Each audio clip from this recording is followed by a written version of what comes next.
Welcome to the InfoMullet YouTube channel. If you enjoy this content, please like or share. And if you'd like to support the InfoMullet by becoming a mulleteer, visit us on Patreon. We appreciate your support. Welcome to the InfoMullet. I'm very glad to be back here. I am the Chief Mulleteer, Timothy Clancy, back after what felt like a month, although in some cases it only felt like a few days out with a COVID-19 infection. So this is the first Ask Me Anything I'm doing since I took a time out into the hospital. It's going to be a light schedule tonight. We've got a couple updates I want to go through, but I also want to leave lots of times for questions and discussion. I'm going to be frank, I haven't been as much in the news as I have been, as people know me, who've known me for a while, know how much I'm in the news. I like reading it and studying it. So if you have questions, feel free to ask them. I may not be able to answer them, and I may say, that's a good thing for next Wednesday or the next time we do this. So just keep in mind that we're going to probably do the 3 updates. I'll answer any questions I can. I've been reading, catching up where I can.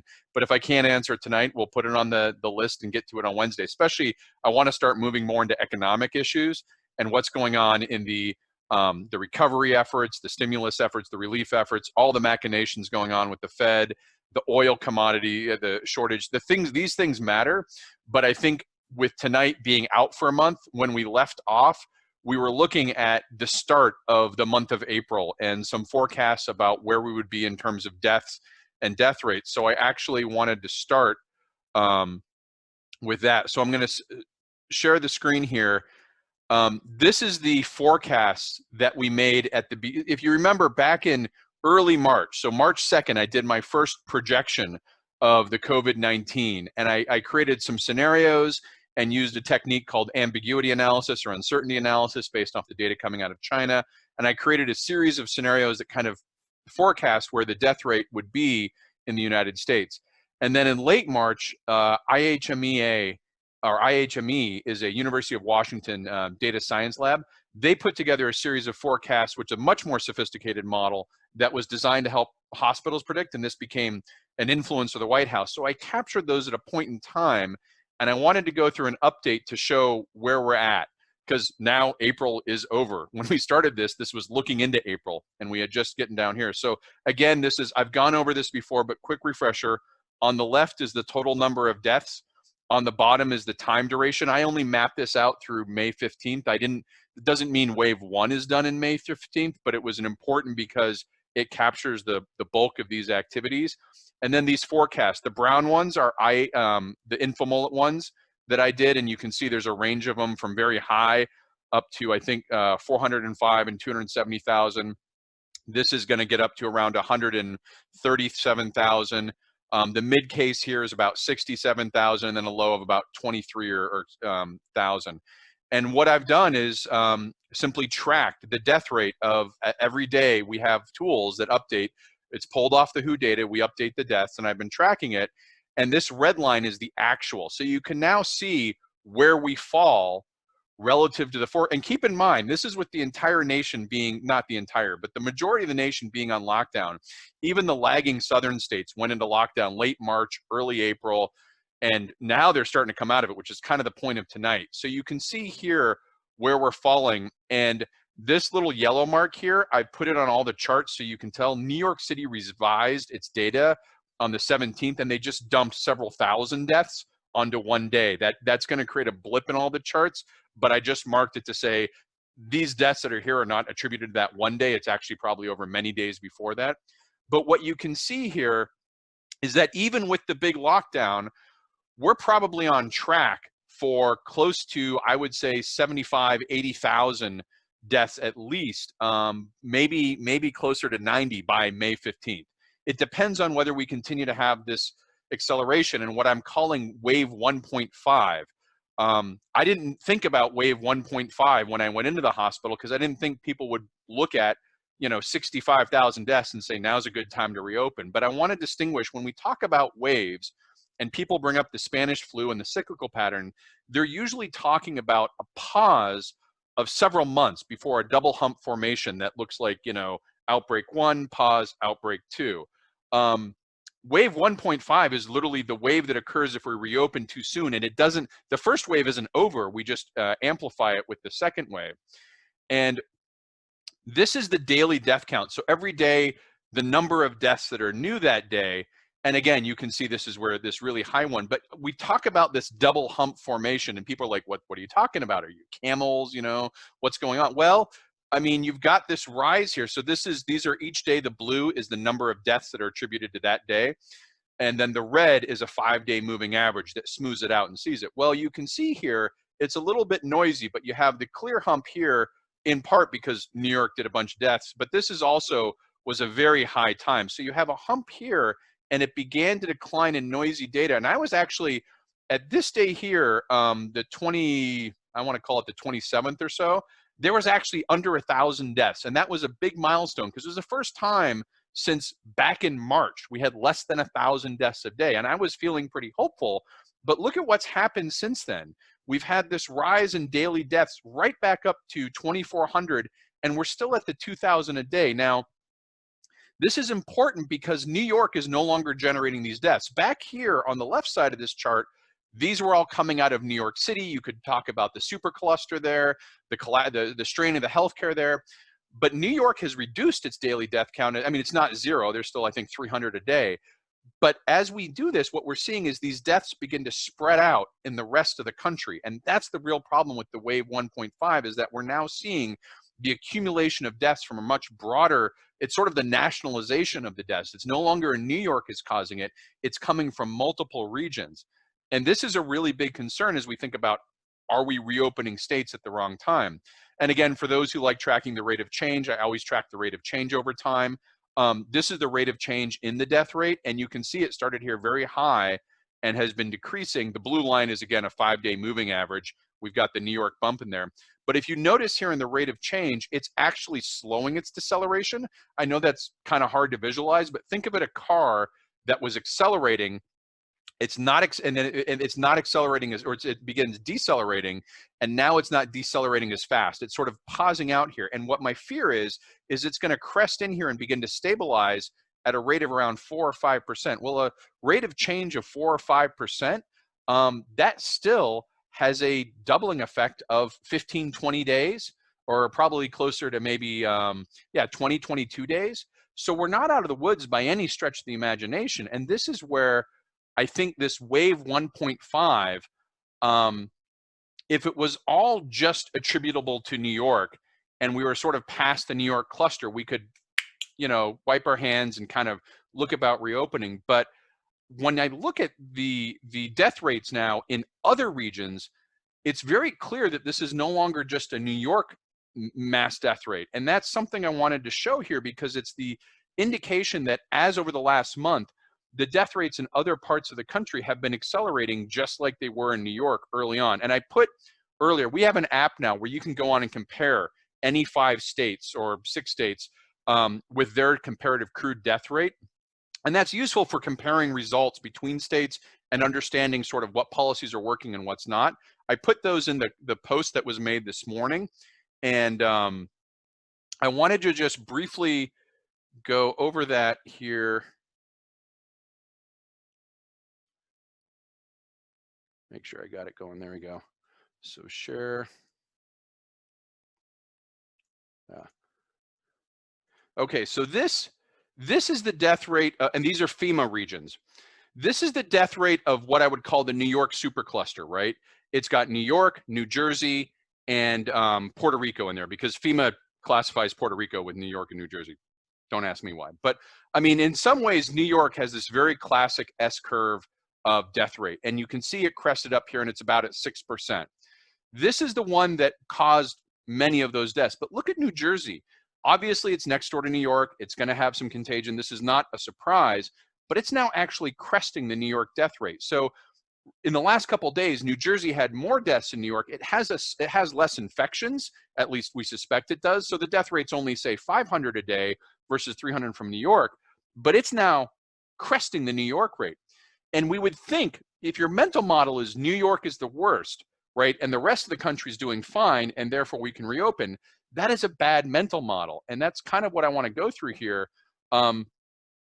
This is FEMA region number 1. So this is the Northeast, home space of Massachusetts, right? Connecticut is blue, Massachusetts is gold, New Hampshire's green, Rhode Island and Vermont. Look at some of these rates here, though. Remember, New York was right around 6%. We are having Massachusetts and Vermont and Connecticut all getting up into those rates or exceeding it. This is not, you could say these are probably super cluster flow through effects, but Massachusetts has a big outbreak going on in Chelsea City right now and some of the areas there.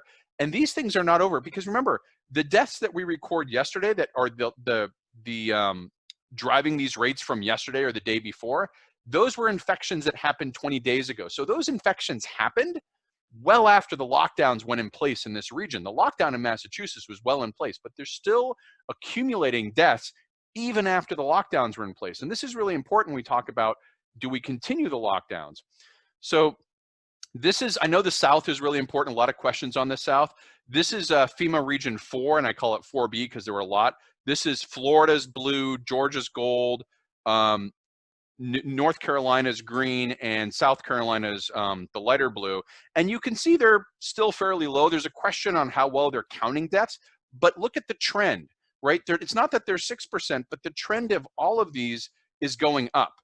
And that means it's going up over time. So if you release these openings as these trends are going up, you're releasing people right into what is likely a continued contagion. Again, this is too soon to reflect deaths that happened because the reopenings. Reopenings happened last week.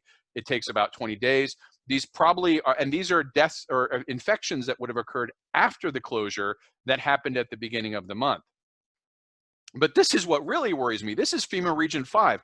We are getting no discussion of the impact on the rural areas and the Midwest areas that maybe individually don't have super clusters or aren't high. But look at these death rates. We're talking, this is, by the way, this is Illinois is the light blue, Indiana is gold, Michigan is the green. Yeah, good time to be protesting, Michigan. Minnesota, Ohio, and Wisconsin. So all of these are now, again, that trend is going up, and we're not getting a lot of discussion on this because I think so these are now regions you've seen in the South, you've seen here in sort of the upper Midwest, the North Central. You're seeing a lot of this accelerating death rates, even as we talk about should we reopen or not. And that's what gets me concerned about this wave point one possibility, is that it's no longer just a New York phenomenon. It's no longer a question of, well, we did it, good job, we got the deaths to reduce, now we can reopen. We're still experiencing this. And I think if we reopen too soon, we're going to simply create this double hump effect or a wave 1.5. And what that's going to look like is we're going to see those death rates that are currently at 2,000 a day continue to stay at 2,000 a day, but it's not going to be from one city like New York. It's going to be from a host of cities that are large and small, elderly homes across the US. And it's going to keep that thing going until we probably get to 75 or 100,000. And if we have a really bad sort of wave 1.5, we could easily push up to 120,000 deaths, where, again, we were looking at a decline just a couple days ago, but it's already begun reversing. Let me say hi to a couple of folks who came in and see if there's any questions on that before I go to the next part. Lindsay, Rafat, good to see you. Christina, Emmanuel, Ed, Annette, thanks, Annette. Woldy, good to see you. Lisa, Lindsay, Tyler, Jason. Ed's asking, seeing articles that are tracking the COVID deaths plus the increased deaths over expected. Any chance we can track that on your graph? I'll ask remember, the fantastic data science, Multier data science team consists of Jerry Spalding, Krista Parker, and Nicholas Brown. I don't make these wonderful charts that you can use interactive. I give thought, leadership, and vision. Well, Bonke gives thought, leadership, and vision. I communicate it. So, I think what I don't want to do is replicate what other sites are already doing. So I think what Ed's talking about is the New York Times has some deaths over expected, where they looked at the death rate historically over many years, and then they counted deaths above that and said, this can be attributable either to COVID or deaths that are a byproduct or secondary effect of COVID, like I didn't go in for surgery or I didn't have surgery. If there's already good sites doing that, I don't want to replicate it, but we are looking at some more charts and data. Kelly, good to see you. Rory.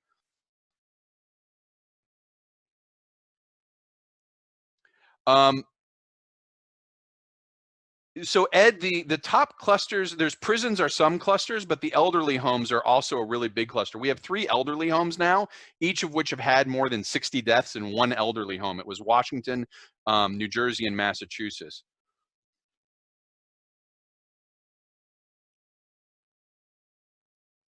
Let's see, Will. Yeah, Will's asking, does Connecticut belong with New? I use FEMA. You remember, you guys can go on these charts. If you look in the link that I posted today, you can go create your own charts. You can mix and match the states however you want. I use the FEMA regions because it's sort of an objective standard. I can go and say, how does FEMA allocate the states? And I match that. Mike, good to see you. I'm glad seeing everyone have the yeah, and Christy's bringing up the case about data from Florida being inaccurate. So all of these death counts are only what the confirmed death count is that's being reported. And in a lot of cases, they weren't reporting death counts that weren't in the hospitals. This is why, in New York and New Jersey and Connecticut, there have been large revisions because it turns out they weren't counting deaths in elderly homes or at homes. But I think what Christy's talking about in Florida, the Tampa Bay News had an article a couple days ago where they're now requiring the county coroners not to release the date. So to the point that states are kind of playing funny business with the death count, now we're really running blind. We were running blind with the lack of testing, but now we're really running blind about the deaths. So I would say any death rate you see, think about revising that upward 15 to 40% as a conservative nature, given what we're seeing in past revisions. Now, this isn't a US only problem. There have been revisions coming out in the UK. There was one in China. There has been one in Italy. These revisions happen because there's such a crush of activity that the system isn't designed to happen. It's got to catch back up.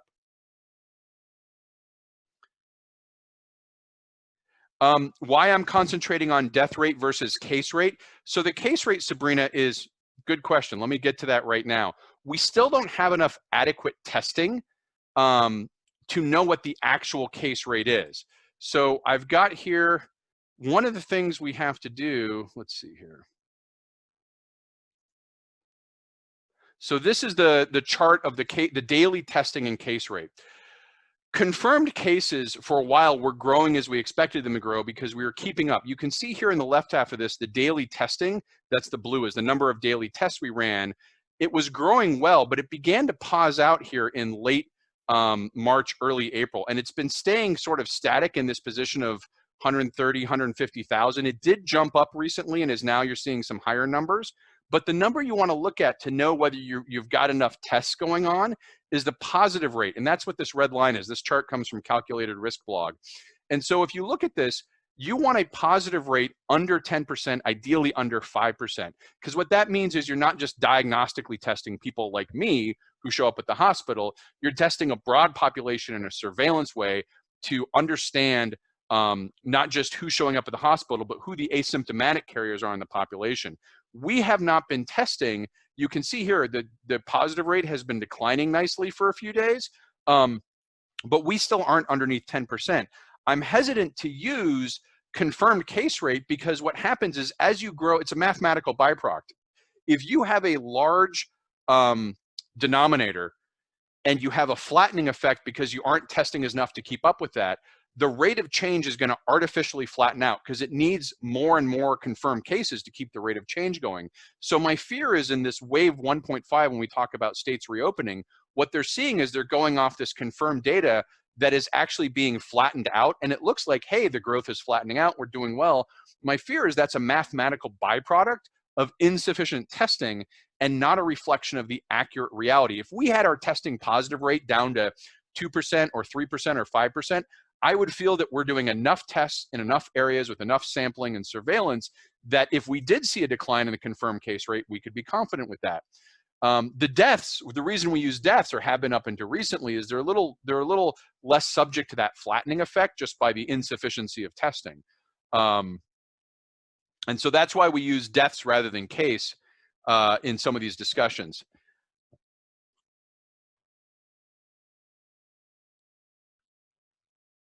Okay, so, all right, Michael, good to see you. Let me catch up with some people here. Lots of good discussion. All right.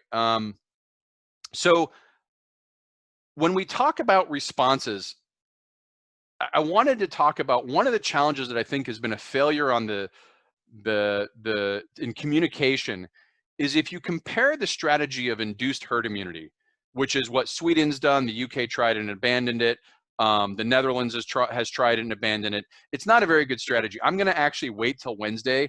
I'm going to probably take down induced herd immunity like it's Christmas ornaments in spring, but I'm going to do that on Wednesday because I don't want to get too busy with charts and whatnot. I want to keep this limited tonight. But induced herd immunity has a really easy, think of a concept of operations, right? Induced herd immunity has an easy message. It's got a three-part thing. We're going to protect the elderly and vulnerable. We're going to secure them from the spread of the virus. We're going to let the young, healthy people go out and get sick, and then we're going to allow that will allow us to build herd immunity over time. There's a lot of problems with this. It's not a very good theory. It hasn't worked very well, and even Sweden's showing very poor results. They're not really acknowledging it, but you can compare them to their neighbors, and they're not doing well. But I think why induced herd immunity has appealed to these people who want to end it is it's an easy story to grasp. It's the question of, well, a lot of people ask, how long are we going to stay in lockdown? Are we going to stay in lockdown forever? And I don't think there's been, at least maybe I missed it, there hasn't been a really good communication of why we're doing the method we are. What is that method and what does it entail? And part of this is the failure of leadership from the White House, obviously. They're not communicating a strategy in a coherent way, and they're busy telling us to, try injections with bleach and all that. But I think it's important to articulate what is the strategy that we're pursuing when we do these mobilizations and lockdowns. And it's actually something called the hammer and the dance. And this is, I've used the analogy of grasshopper and ants, and it gets into how these states, each state can do this hammer and dance. And it really is about three phases. If you think about it like a military conflict, this virus is coming at us like an enemy. It's like the Mongol horde. And the three phases of the hammer and the dance, the first thing you do is you delay that advance. So your first action is a delaying action, and there's things you need to do within that delaying action. I'll get to those in a second. The second action you do is a containing action. Once you've delayed the enemy from advancing, you contain them in an area so that they can't go rampaging around. And the third action is a decisive sort of defeat and engagement in a military analogy. Now, we're not in a military, it's not really an enemy, but these concepts are good. The hammer and the dance is an approach where the delaying action is the hammer. That's the mobilization and lockdown. We hammer the mobilization and lockdown because what we're trying to do is delay this advance. Now, this isn't just this is where the grasshopper and the ants come in. Aesop's fable, the ants industriously working, getting prepared, doing the things that need to be done. The grasshoppers kind of, hanging out, listening to some music, chilling, being cool, just gonna take things easy and let life live as it will. And then, the question is, who has a better outcome? Well, states are acting like grasshoppers and ants right now. And the purpose of the delaying action, the hammer, is not just to sit by idly and hope that good things happen by magic.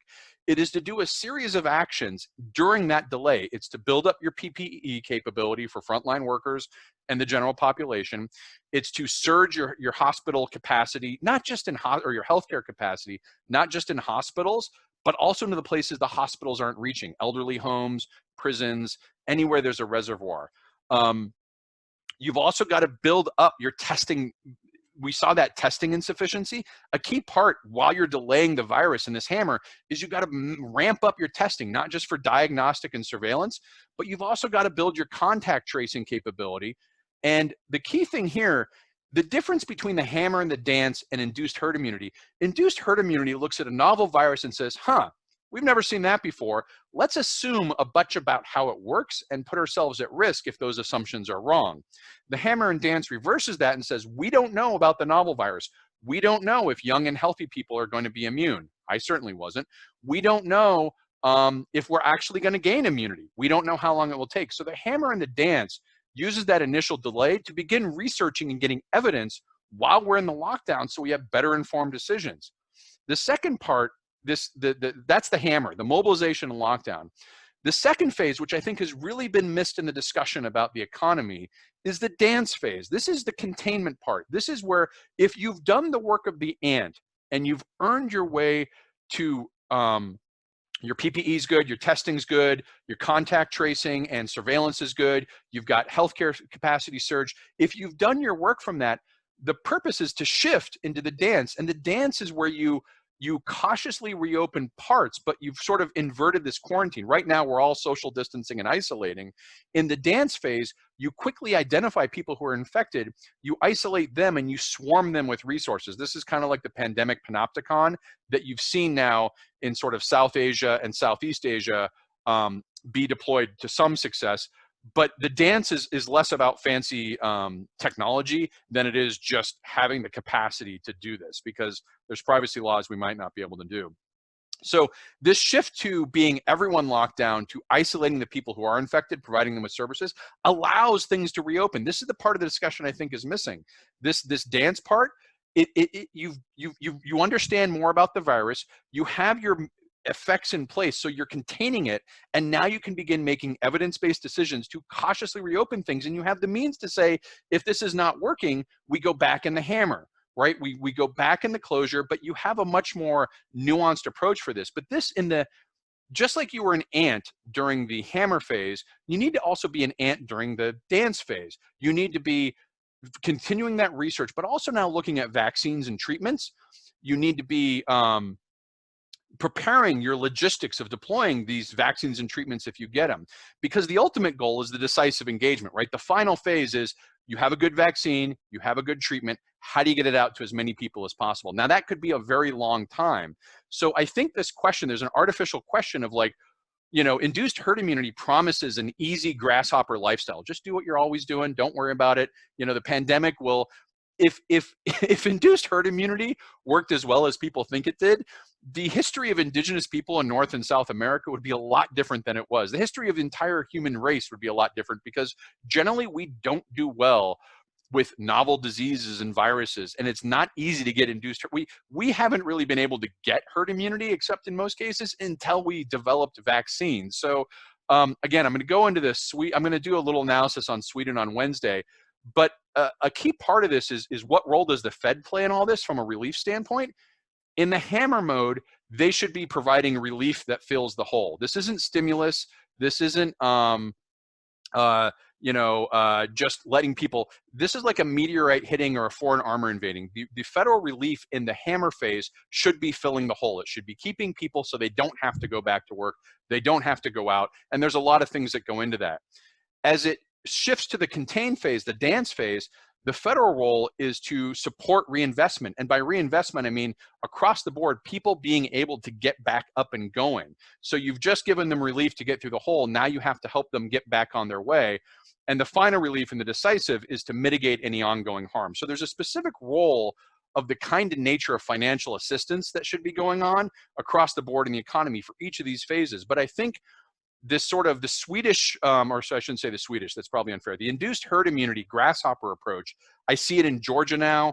I see it in other states. They're like, well, we didn't really do much while we were locked down. We didn't really make efforts of building these things we should have been doing. So we're just going to open. That's not the right way to do it. You need to take the ant approach and follow this hammer and dance routine. And I think that's the strategy. Unfortunately, we're going to start after wave 1.5. I think we're going to have to learn the hard way that you don't negotiate with a pandemic. If you think about American history, we've all been sort of privileged by security and stability, where from a mass standpoint, the last time any mass population suffered under a military occupation was like, Reconstruction. And certainly communities, vulnerable communities have had more experience with that kind of occupation. But most Americans don't understand, when a military occupies your country, you don't get to negotiate with it, or colonizes you. You don't get the ability to protest and say, I really wish whatever you're doing to me, you would let up. You don't have that power and choice. And I think a lot of these protests are assuming if we just convince the governor to reopen, then it will be better because the governor has control of the pandemic dial. Maybe the governor has no power over the pandemic. The pandemic's going to do what it's going to do, and trying to negotiate with it is sort of futile. It's like trying to negotiate with a tsunami. It doesn't work. So that's what I wanted to get out with. That's really been frustrating to me, is that people aren't articulating the hammer and dance and the 3 stages as well as the induced herd immunity. And it really presents this ant and grasshopper type solution. So I'm going to pause here and see if there are questions.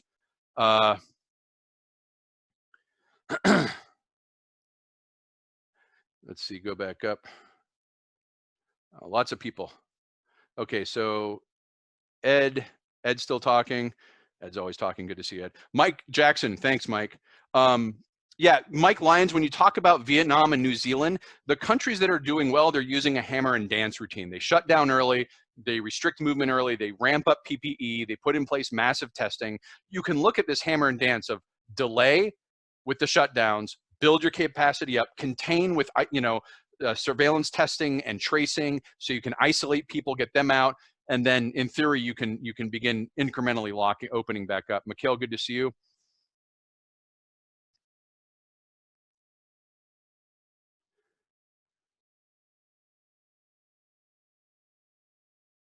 Will Samples asking a question that's a paragraph long. I will try and get to that later. Jennifer, what? Jennifer, you're up. Good to see you.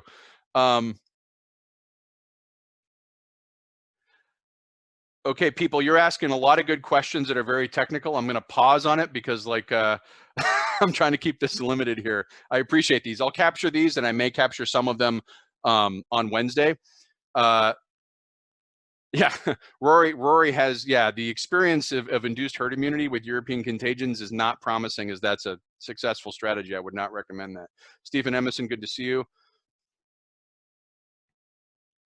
Okay, so I wanted to switch gears a little bit here, and one of the reasons, like the flaw in the induced herd immunity is that young people or people without underlying conditions don't get sick. Well, I'm here to tell you that I got sick, and I'm not young, I'm 46, but I had no underlying conditions. So I know some people wanted to, there's all these charts and there's all this data and there's all these questions about R-OT values and surveillance testing values and positive rate. And I'm an analyst, I get in that. But a lot of people, I think, to have someone who's been through it and to sort of show what that's like, seem to be that helped people. So I'm going to bring up, here we go. All right, so let me open this. This is now switching to something a little more personal. This is what a moderate case of COVID-19 looks like. And this is my moderate case.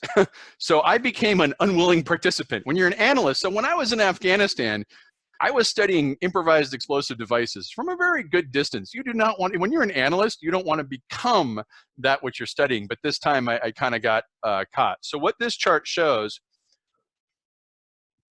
I have no idea how to do these charts, but it seemed interesting to me is that the symptoms of this were so complex and they followed a pattern. But the pattern itself, I'm seeing now more information, so maybe this will be helpful. Basically what it is on the top, it's the 4 stages I went through. The incubation of the virus, the emergence of the symptoms was the yellow. When I got hospitalized, when I went into the ER and they took me into the isolation room, and then the recovery time. And then on the left and the right are just, these are notional. I'm not a doctor, my sister is. But this is feeling like a normal healthy. This means that symptom is in normal range. It feels fine. Then a normal sickness, then a bad sickness, then the worst I ever felt. And down here are all the freaking symptoms that are associated with COVID-19. And this is the real challenge, is I think there's been this proliferation of symptoms and people like, well, I've got a cough. Do I have COVID? It's, first of all, the caveat is it's probably different for every person. There's a lot of variation. But for me, first of all, I have a very good idea of when I got infected. So this is the timeline at the bottom. I had only been out of the house 3 times in March, and March 31st was the last time that I could have been infected. So I'm reasonable that I'm infected here. I had all the symptoms begin actually the 8th during the Ask Me Anything. I was actually, if you go back and watch that, you'll see that I'm not looking too well. I was actually highly nauseous while I did it. I had the finger on the disconnect button, so if I puked, I could disconnect. And after that was over, I went to sleep for like 17 hours. And you can see here how quickly a lot of things dropped immediately during that first wave of symptoms. But it wasn't cough. Cough was a couple days later. So it's body aches, it's fatigue, it's nausea. That dropped really fast. And then the other ones began dropping too. During the symptoms, I was declining over time, but I wasn't too bad. And so Wednesday, they asked me anything. I did another Ask Me Anything on Saturday where I revealed that I was presumptive. And then on Sunday, I really began crashing. And this is actually now what's referred to as the 5 to 9 day window, or you'll hear the second week crash. These are where everything begins to fall apart. So I don't remember much of the week actually after Sunday. I know I did a little video on Wednesday to say hi, but I was crashing all over. And on Thursday, I had, by the way, shout out to everyone who was checking in on me and monitoring. You know who you are. It was really appreciated. It was very, very helpful to have folks checking in and kind of keeping an eye on me, because on Thursday I had 3 different people tell me I needed to go to the hospital, one of whom is an infectious disease specialist. So I went to the hospital, and that was right here. And you can see that as I got in there, some symptoms began improving, and it's a time thing. You know, they say the 5 to 9 day window, if you have a moderate case, or what I called radically mild. I don't think I was severe, even though I was hospitalized for 5 days. Maybe that qualifies as severe, but I wasn't like coughing up blood or anything. I was in an isolation room. I was completely out. I called it corona coma. My body put me in a coma, and I would sleep for like 16 to 18 hours a day. I would just be out. But some of the symptoms began improving immediately. But notice up here at the top, this green line, that's my fever. I never once spiked a fever, not once. I got up to like 100 once, but never 100.4. So a lot of the guidelines, even when I got in the hospital, the guidelines when I entered the hospital is, do you have a fever? If you don't have a fever, you probably don't have COVID. So I took a drive-through test. I got a transportation assistant and went through one of those drive-through tests on the 15th, got a positive confirmation on the 18th, and I was released or discharged mid-April. But this recovery, this is the part where people don't get. If you've been watching me on Facebook, I have been out of it for a good 2 weeks now. The corona coma did not start leaving until Monday of this week, and I've had 2 days so far this week where all I did was sleep. And I think some people have described it. I think the closest thing I can compare it to is like mono. If you've ever had mono or known someone who has mono, where they're just asleep or fatigued for a tremendous amount of time of the day, that's what corona coma feels like. And I had, you know, when I was in the hospital, I had the cough with the death rattle wheeze and the low oxygen and all that. But I think the defining characteristic for me, at least, is this fatigue and how slow the recovery's been. I've never been to the point where my body shuts down for, you know, that length of time. So it's been a wild experience, and I'll continue sharing updates. I'm registered for several research, the serology research with the blood donation. I'm registered for those. I'll share updates on that. But I think it's important for people to realize, even a moderate case, right? I didn't go on a ventilator. I wasn't incubated. I'm not dead, obviously.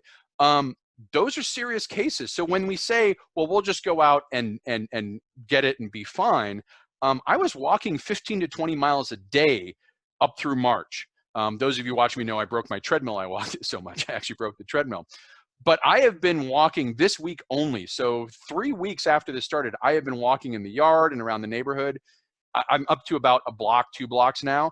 My endurance capacity is not backed by any stretch of the imagination. And so I think there's a real concern here that people are still associating this with the flu. And we shouldn't, because it's a different, it's novel, we don't know. A flu, when you're over, unless there's a serious complication. This has a lot of lingering conditions. Now, fortunately for me, so far, all of them but fatigue and cough have resolved. The cough's minor, it's not major. The fatigue is getting better, so I hope I'm on the track. Rory, am I classified as recovered? It depends on who you ask. From a quarantine standpoint, they say, again, the quarantine is based off fever. I was legal to walk around outside in the state I'm at as soon as I left, because the guidance is, well, do you have a fever? And that may make sense, but I never had a fever, and I tested positive for COVID and was in the hospital. I wasn't alone either. The attending physician said there were 4 other patients like me at the same time who were this mix of weird conditions, clearly not doing well, but no fever, and not presenting in the way that the guidance. So this is the problem with a novel virus, is we don't know what we don't know yet.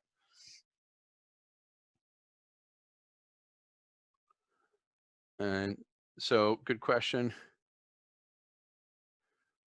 Ron, Tyson, good to see you, Tyson.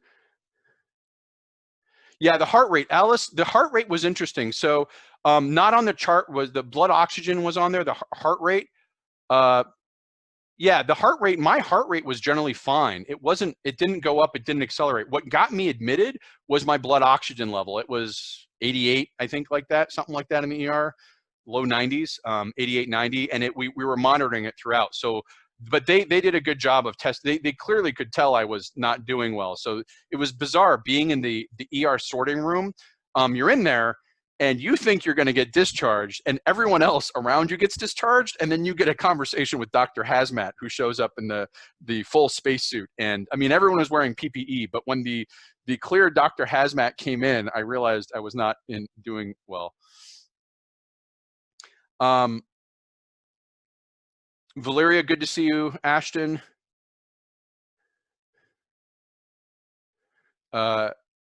Yeah, so where was I? It was weird. So I went into this hospital before they even had COVID places in place. They were sort of building that up. They put me, and it probably helped, in a isolation room that was in a cardiovascular ring. So I was in a completely isolated room. I spent most of the time actually talking with the doctors. If they weren't coming in giving me shots or drawing blood or doing the test, I was talking to them through a phone, through a window, like in prison. And I have some pictures. I may put up some pictures. I actually, and you know why? Because it's an isolation room. They have to put on PPE to come in, and you could tell they were conserving the PPE. So a couple things from the hospital experience that are kind of noteworthy. I never was put on oxygen, even though I had very low oxygen, and that is a standard protocol. I found out later they were preserving their oxygen supplies and doing triage, and figured, well, he's not crashing. He seems to be doing okay. We're going to keep him under observation. But they were making decisions about conserving their resources. Same with PPE, in that they would, you know, eventually I learned there's the EKG monitors, all that stuff on you, all the different wires that keep you tracked. I learned how to reattach mine and sort of reset the device so they wouldn't have to come in and do it. You know, we tried to work out so that they could enter the room as least times as possible and use up that PPE as little as much. And again, I call it a moderate case. I was able to help myself here a little bit, but very bizarre experience. And I spent most of it sleeping. I wasn't really awake for a whole lot of it. And that, Rory, is there a test that indicates a discharged patient is not carrying the live virus, or that you're now carrying antibodies? So antibodies is a really, we have a multicolored donkey from Valeria there. That's Bonky's friend there from the rainbow donkey. Rory's asking about antibodies. So antibodies are tricky. First of all, general science, which I am not good at. I'm barely good at math, and that's my specialty. You know, you get a virus, your body builds up an immunity. That immunity is manifested in antibodies. You can test to see, to the extent you've had a virus or infection before, and to what level you are going to be immune again, by the presence and volume of antibodies in you. That's just, if I screwed it up, I apologize, but that's a simple thing. With coronavirus, there are antibodies, and there are tests that can detect the presence of those antibodies in you. And the two things they want to find is, do you have them, and what volume do you have them? Because if you have a high volume, you may be protected for longer duration. See, antibody, like measles, the vaccine with measles, we get it once and we're protected for a long time, but flu every year. The trick is, we don't know with coronavirus what a level of sufficient antibodies is. We don't know if you're going to have immunity for 3 months, 6 months, lifetime. We don't know. And the tests themselves, the antibody tests, there's been this pendulum effect. I've described this oscillating pattern in system structure over and before. It's the shower, where you turn it hot in you're in a hotel, you got a crappy shower in front of you, you turn it too hot, it scalds you, so you turn it all the way to cold, and now you're freezing, and you go back and forth with that game. This policy has now happened in testing. We started with the CDC being way behind the ball on testing, and I've talked about that at length, where they screwed up the test of the coronavirus itself, the presence of the infection. As a reaction to that, they went too far the other way, and the FDA simply waived every antibody test from being tested for efficacy. So now there are about 174 antibody tests in the market, not one of which has been validated that it does what it says it does. Now, this doesn't mean they're all wrong, but there's so many antibody tests out there, and there's beginning to be research efforts that are finding some of them have very high false positive rates. I think we're going to have to be cautious. You see, people are jumping on antibody studies and antibody results. I would be very cautious about antibodies until we find out what tests are good, what studies use the tests that are good, and can we replicate those studies with the same test that was good? I mean, I think the CDC and the FDA, I think last I saw, they're jumping in now to begin validating these antibody tests, because some of them are little better than garbage right now. And there's two kinds of risk. One is a risk of, we make these, I think the lesser risk is how many people are infected and when. That's a rearward looking. Most of the numbers I've seen, we could have 3 to 20% of the population got infected. Well, that doesn't give us herd immunity. It's nice to know, but it's not crucial. The real dangerous effect is if someone gets a positive antibody test, thinks they're immune, and drops the safe practices, and then goes out and gets reinfected. So I think that's one of the things we're going to have to be careful with antibodies, and that may be a whole nother topic unto itself.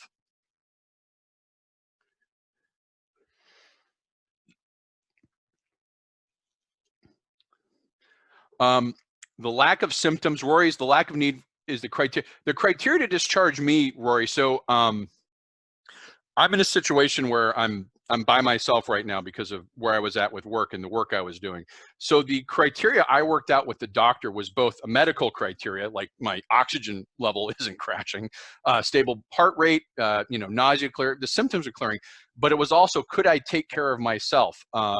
So I would walk back and forth in the room to simulate getting up and getting food, stuff like that. We would test blood oxygen level while we were sitting down and then standing up after moving around. They did all sorts of blood draws. I got blood drawn from every vein that I had available. But for me, it was the resolution of the major symptoms and the stabilizing. I was still fatigued. I still had corona coma. I've spent the last week and a half still having corona coma. Now, what is a recovered definition? I think I was recovered as soon as I met the hospital, because the CDC, the definition they had is, have you had a fever in the last 3 days? Have these limited symptoms cleared up, and like nausea, things like that. And I still have fatigue and cough, so I don't know if I'm recovered. When you look at the research groups, like the serology, they won't even touch you unless you've been 14 days clear of symptoms plus a negative test. So the serology research that I've studied for, or excuse me, that I've applied for, they're like, you have to have a negative test and 14 days clear. And that's because you're going into research and your blood may be given to someone else. So they really want to be careful. If you don't have a negative test, they're saying 28 days plus after symptoms are clearing. So there's different standards.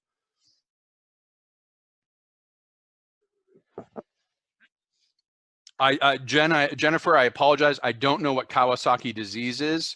As far as serious gastrointestinal problems without cough and without fever, so that does sound familiar. That's actually, in talking with my sister, who's the infectious disease specialist, she said that the gastrointestinal issues tended to be leading indicators where the cough was a lagging. I think we're still anchored to some of the information we had earlier in this.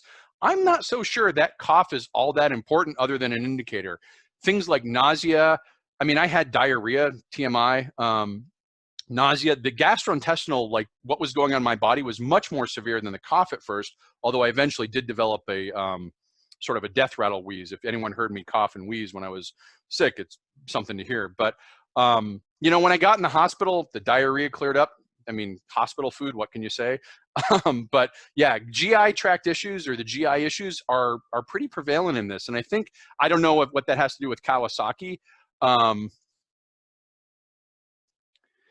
the Kawasaki disease is. So I'm going to pause on here because I think I need to pause on the questions. Let people tell me how you're doing. Share how you're doing. Let me know how folks are doing out there. What's going on in your world? Everyone's still in safe isolation and practicing good containment?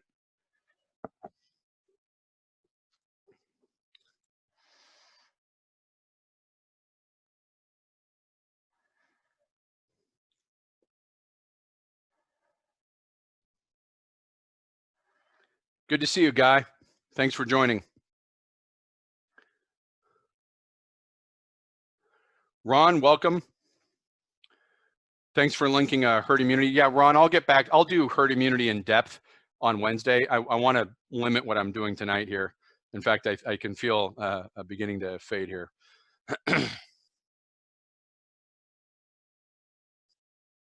Christine, they love quarantine. How are things in Washington, Christine? Washington has been the case study. Governor Inslee in Washington, it's odd that Washington, for being a sort of the ground zero where it initially hit, and everyone looking at them like, why are you doing this wrong? Washington actually seems to be doing pretty good.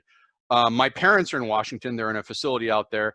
They've had multiple deaths in the facility at this point. It's become the reality, but they have had no new infections in the last week or two, so they're feeling pretty good. They're still in complete isolation. My dad, they only get out of the room my dad volunteers, takes food to the people who can't. My mom has created, and a lot of the folks there who do quilting and sewing, they're creating masks and gowns for the on-site staff, and they're really just everyone's sort of staying in their area. But my parents are in a very good facility. The facility has had, unfortunately, both resident and staff deaths at this point. Kind of a high number, but it's not anywhere near. It's weird when you think about relative comparisons, right? You hear about these nightmare cases of 50 and 60, nothing like that. So they're doing good. Thanks for asking.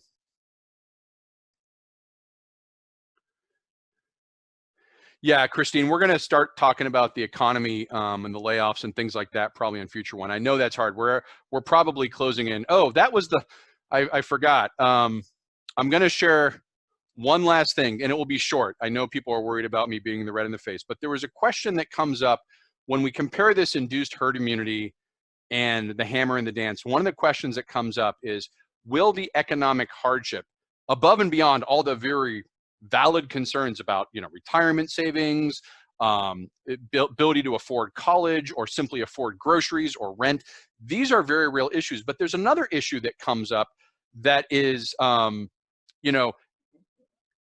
people worry that when the economy goes down, deaths go up, suicides go up. And the question has come out, is the impact to the economy or the impact of deaths from the economy worse than the sort of the lockdowns themselves? Are we basically incurring more pain by shutting the economy down and just in raw health outcomes than we were if we were to keep it open? So I actually know a little bit about mortality for my work in violence and instability, so I know where to look.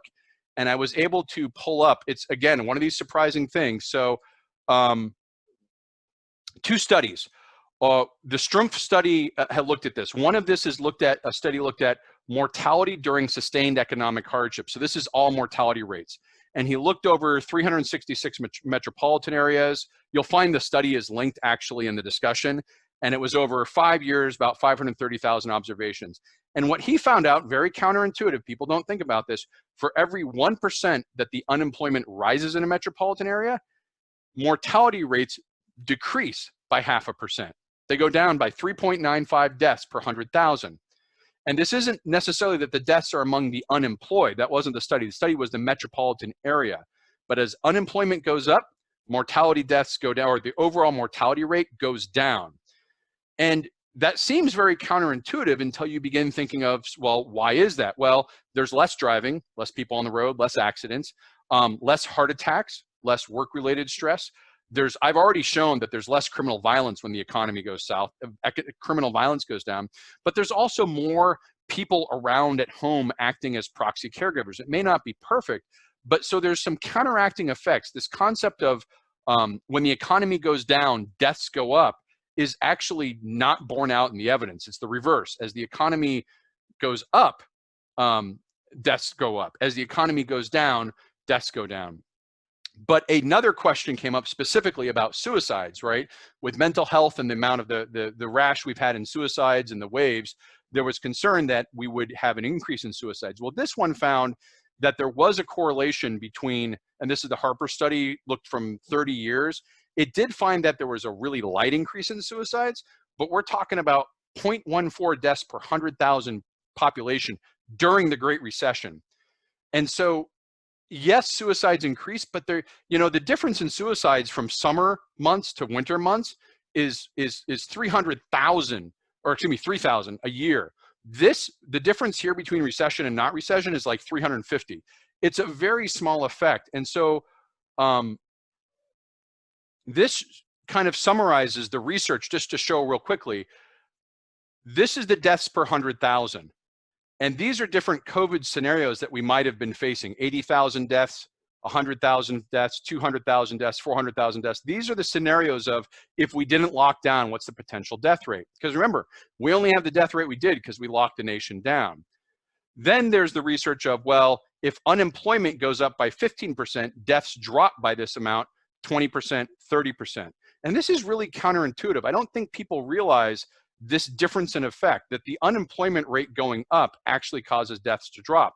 And here's the suicides. And I took the suicide is so low, but what's different this time, it's not just a recession, it's a recession plus isolation, right? The isolating effects of quarantine. So I took the suicide increase rate, multiplied it by 10 times, multiplied it by 100 times. And you can really begin to see this isn't to minimize at all the economic hardship, but it is to point out that the argument, people are putting an argument out there that, well, we should open things back up because more people are going to die from the economic hardship than they are from COVID. The research doesn't support that. And I think that we need to be careful about that argument because we're making an assumption on things which is not at all true that may lead to reopening. Now, there is a much more valid concern about the overall economic hardship, but I wouldn't make the argument that there's going to be more deaths because of the economy being in a recession or depression than there would be otherwise.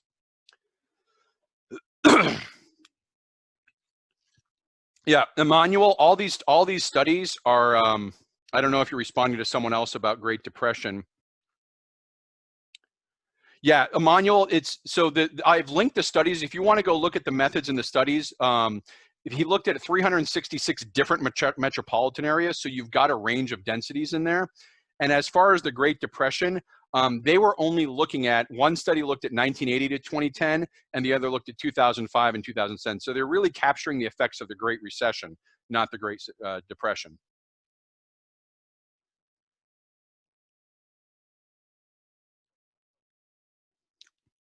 So we're at the top of the hour, and I want to be careful with my time and kind of manage my resources here. I can feel myself fading. So I want to, no more questions. I've got a lot of great material.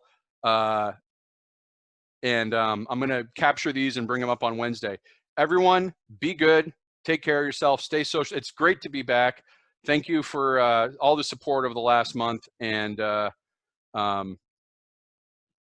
appreciate what you've done. I mean, it meant a lot. I appreciate it. So everyone, have yourself a good evening and good night.